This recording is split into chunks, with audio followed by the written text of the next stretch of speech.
How do you play the Blackburne shilling gambit?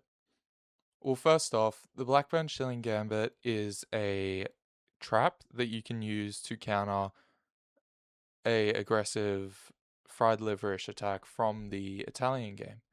So it starts off quite simple.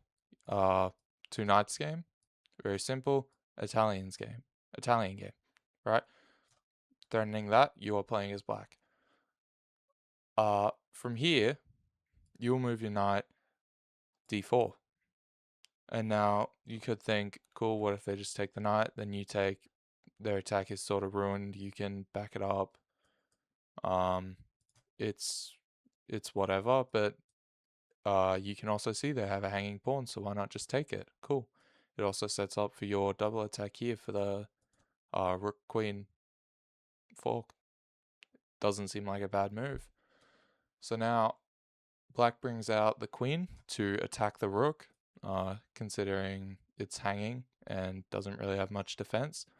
But this seems like a bit of a scrambled up game. You have got a couple of attacks by the knight, but they don't seem to correlate with what the queen is attacking, so it just seems a bit scrambled. So, of course, rational move, you take the pawn. Once again, it's still fried liver type of attack.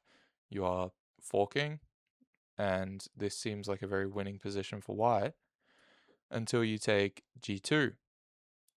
Now you're putting the threat of trading rooks and putting the king in a really bad position and just being up material and place.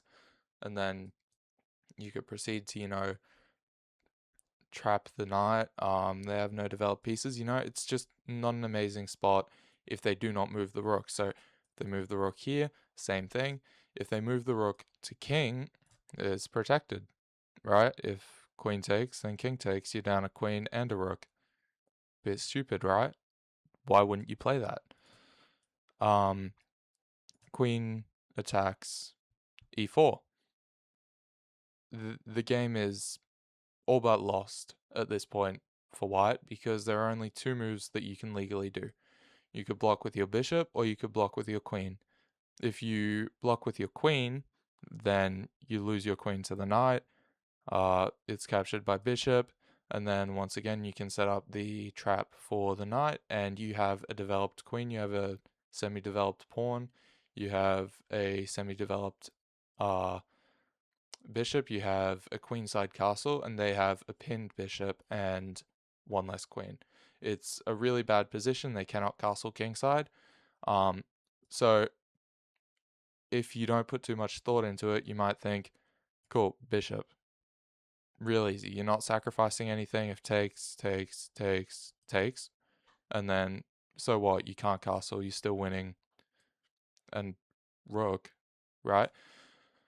But as I said, that is if you're not putting a lot of thought into it.